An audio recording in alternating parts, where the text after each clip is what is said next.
നമ്മുടെ പാലക്കാട് രമേശ് പിഷാരടിയുടെ പ്രചാരണത്തിനായി പോകുന്നു. അവിടെ ബി.ജെ.പിയുടെ നേതാക്കൾ രമേശ് പിഷാരടിയെ തടയുന്നത് വലിയ ചർച്ചയാകുന്നു. ഇതല്ല ജനാധിപത്യ രീതി എന്ന് പിഷാരടി പറയുന്നു. അത് കോൺഗ്രസ് നേതാക്കൾ ഏറ്റെടുക്കുന്നതിന് മുൻപ് മുഖ്യമന്ത്രി അതിലൊരു ബോൾഡ് സ്റ്റേറ്റ്മെന്റ് നടക്കുന്നു. ബി.ജെ.പി പിന്തുണച്ചാൽ അല്ലെങ്കിൽ ബി.ജെ.പി വന്നാൽ കേരളത്തിൽ എന്ത് സംഭവിക്കും എന്നതിന് ഒരു ക്ലാസിക് എക്സാമ്പിളാണ് അവിടെ നടന്നതെന്ന് പറയുന്നു. എങ്ങനെയാണ് ദിവിഷ് ഇതിനെ നോക്കിക്കാണുന്നത്? അത് വൈകാരികമായി പ്രതികരിച്ച് കുളമാക്കുന്ന ഒരു കാര്യമായിട്ടോ. കാരണം നിലവിലെ ഇപ്പോൾ സർവേകൾ പല രീതിയിൽ പറയുന്നുണ്ട്, ആളുകളുടെ പൊതു സംസാരങ്ങളൊക്കെ ഉണ്ടെങ്കിലും ശോഭാ സുരേന്ദ്രന് ഒരു എഡ്ജ് ഉണ്ടോ എന്ന ചർച്ചയെങ്കിലും നടക്കുന്ന ഒരു സ്ഥലമാണ് പാലക്കാട്. ജയിക്കാൻ വളരെ സാധ്യതയുള്ള ഇടമെന്ന് കരുതുന്നതാണ്. അവിടെ അത്രയും നന്നായി പോകുമ്പോൾ ഈ ആളുകൾക്ക് പെട്ടെന്ന് ഇതുപോലെ ഒരു ധാർഷ്ട്യത്തിൻ്റെ സ്വഭാവം എടുക്കുക, അല്ലെങ്കിൽ വളരെ സൗഹൃദപരമായി പോകേണ്ട ഒരു സാഹചര്യത്തിൽ ഒരു ഇഷ്യൂ ഉണ്ടാക്കിയെന്ന് തോന്നിയാൽ ആളുകൾക്ക് പെട്ടെന്നൊരു വിരോധം സാധാരണക്കാർക്ക് തോന്നും. അത് ഉണ്ടാക്കി കൊടുക്കുന്ന പോലത്തെ ഒരു പ്രവൃത്തിയാണ് യഥാർത്ഥത്തിൽ. ഇപ്പോൾ ആർക്കായാലും എവിടെയായാലും പോയി വോട്ട് ചോദിക്കാനുള്ള അധികാരമുണ്ട്. ഇപ്പോൾ നമുക്കറിയില്ല, യൂണിയൻ ഇപ്പോൾ CAT-ൻ്റെ യൂണിയൻ ഓഫീസിൽ കയറി കോൺഗ്രസിൻ്റെ ആൾ വോട്ട് ചോദിക്കുക, അല്ലെങ്കിൽ BJP തിരിച്ച് അങ്ങോട്ടും ഇങ്ങോട്ടും. അതൊരു ഈ ജനാധിപത്യം നമ്മൾ മത്സരിക്കുകയാണെന്ന് പറഞ്ഞാൽ യുദ്ധമൊന്നുമല്ല, കൈ കൊടുക്കുകയും അതൊക്കെ ചെയ്യാം. അപ്പോൾ യുദ്ധമൊന്നുമല്ല, അപ്പോൾ ചോദിക്കാനുള്ള അർഹതയും കാര്യങ്ങളൊക്കെ ഉണ്ട്. അതൊരു ഭാഗത്ത് വളരെ മോശം, ഒരിക്കലും അനുവദി. ഇപ്പം അതവിടെ മാത്രമല്ല, തൃക്കരിപ്പൂര് സന്ദീപ് വാര്യരുമായി ബന്ധപ്പെട്ട ഇഷ്യൂ ഉണ്ടായി. അങ്ങനെ കാഞ്ഞങ്ങാട്, അങ്ങനെ പലയിടങ്ങളിലും ഇത്തരത്തിൽ പ്രശ്നങ്ങൾ ഉണ്ടാകുന്നത്. അത് എവിടെയാണ് ഒരാൾക്ക് അത് എല്ലാ പാർട്ടിയും കണക്കാണ്. അവരുടെ സ്ട്രോങ് ഹോൾഡ് എവിടെയാണ്, അവിടെ ഒരു വേറെ ആൾ എൻ്റർ ചെയ്തപ്പോൾ കാണുന്ന പോലെ അതെ സ്വാധീനമുള്ള സ്ഥലമാണ്. അപ്പൊ അതുകൊണ്ട് പറ്റുക. അപ്പൊ ആ ഒരു അമിതാവേശത്തിൽ കയറി പോകുന്ന അതിലൊരു കാര്യം അത് തെറ്റായ രീതിയാണ്. മറ്റൊന്ന് രമേശ് പിഷാരടിയുടെ പ്രതികരണമാണ്. അദ്ദേഹത്തിന് പ്രതികരണം വളരെ പക്വതയോടുള്ള പ്രതികരണമെന്നാണ് എല്ലാവരും പെട്ടെന്ന് വായിക്കുന്നത്. പക്ഷേ രമേശ് പിഷാരടി അതിൽ പറഞ്ഞതിൽ വളരെ ഗുരുതരമായൊരു പിഴവുണ്ട്. രമേശ് പിഷാരടിയുടെ പ്രതികരണം, അത് രമേശ് പിഷാരടി പറഞ്ഞ്, ഞാൻ പെട്ടെന്നൊന്നും പറയാൻ പോയില്ല, ഞാൻ കൈകൾ പുറകിലേക്ക് കെട്ടി, കാരണം സ്ത്രീകളാണ്.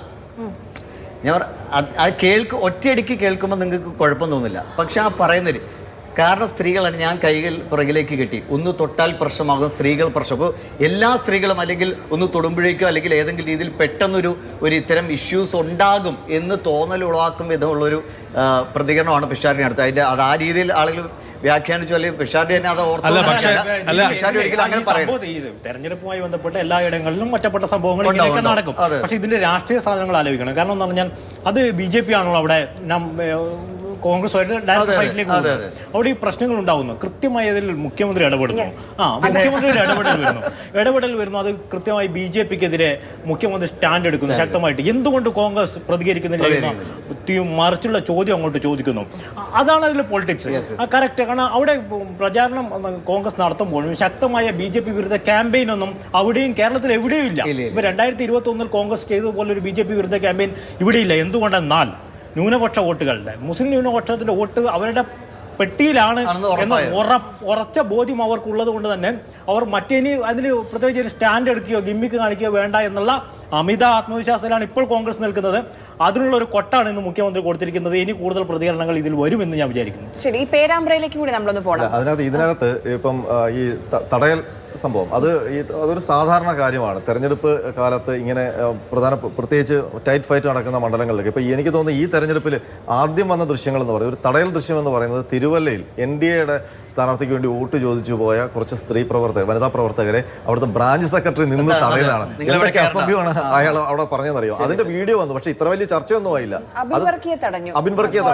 അതിനുശേഷം ഈ തൃക്കരിപ്പൂര് സന്ദീപിനെ തടഞ്ഞു. അപ്പോൾ ഈ തടയലെന്ന് പറയുന്നത്, അപ്പോൾ ഇപ്പം ദിവിഷ് പറഞ്ഞതുപോലെ തന്നെ ഇന്നലെ അവിടെ ഉണ്ടായപ്പോൾ അതിനകത്ത് കുറച്ച് വൈകാരികമായ അതുപോലെ തന്നെ വിശ്വാസപരം. ഇപ്പം പിഷാരടി പറയുകയാണ്, ഞാൻ ഇവിടെ വന്നത്, അപ്പോൾ അവർ വോട്ട് ചോദിക്കരുതെന്നാണ് പറയുന്നത്. അവിടുത്തെ വനിതാ കൗൺസിലറൊക്കെ ഇവിടെ അവരുടെ ഒരു സ്ട്രോങ് ഹോൾഡ് സ്ഥലമായതുകൊണ്ട് പൊളിറ്റിക്കലി ആണ് അവർ എതിർക്കുന്നത്. അപ്പോൾ പിഷാരടി പറഞ്ഞത്, ഞാനിവിടെ വോട്ട് ചോദിക്കാനൊന്നും വന്നില്ല, ഞാനിവിടെ അമ്പലത്തിൽ പോകാൻ വന്നതാണ്. അവിടെ ഒരു അമ്പലമുണ്ട്, ആ അമ്പലത്തിൽ പോകാൻ വന്നത്. അമ്പലത്തിൽ വോട്ട് ചോദിച്ചാൽ അല്ല, വോട്ട് ചോദിക്കുന്നില്ല. ഞാൻ പറയുന്നത് അതിനെ പെട്ടെന്ന് തന്നെ ഒരു വേറൊരു തലത്തിലേക്ക് കൊണ്ടുപോകാനാണ് ശ്രമിക്കുന്നത്. അതേസമയം ഏറ്റവും മനോഹരമായ ഒരു ദൃശ്യവും ഇന്നലെ പുറത്തു വന്നിട്ടുണ്ട്. അത് മണിയാശാനോട് അവിടുത്തെ, പിന്നെ എനിക്ക് തോന്നുന്നത് പിന്നെ ഇരുമറ്റിലാണ് ദേവികുളത്തെയോ മറ്റോ UDF സ്ഥാനാർത്ഥി അടുത്ത് പോയെന്ന് മണിയാശാനെ വോട്ട് തരണം എന്ന് പറയുമ്പോൾ മണിയാശാൻ പറയുന്നത് വോട്ടം തരത്തില്ല. അപ്പൊ സഹായം ഉണ്ടാവില്ല, അനുഗ്രഹിക്കണം. അനുഗ്രഹം വേണമെങ്കിൽ ഉണ്ടാവും. പിന്നെ നിങ്ങളുടെ കുടുംബക്കാരെയൊക്കെ എനിക്കറിയാം. പിന്നെ മണിയാശാൻ വളരെ സന്തോഷത്തോടു കൂടി അദ്ദേഹത്തിന്റെ ചേട്ടനെയും അച്ഛനെ കുറിച്ചും ഒക്കെ പറയുന്ന ദൃശ്യമാണ്. അപ്പോൾ അത്രയും മനോഹരമായ ദൃശ്യങ്ങൾ ഒരു ഭാഗത്ത് ഇത് കാണുമ്പോഴും ജനാധിപത്യത്തിന്റെ മനോഹരമായ കാഴ്ചകളും. ഇപ്പൊ ഞാൻ തുടക്കത്തിൽ പറഞ്ഞ പോലെ ഇനി 7 ദിവസം മാത്രമേ ബാക്കിയുള്ളൂ. ഡീലിൽ തുടങ്ങി പല വികസന ചർച്ചകളിലേക്കൊക്കെ കേരളം പോയിക്കൊണ്ടിരിക്കുകയാണ്.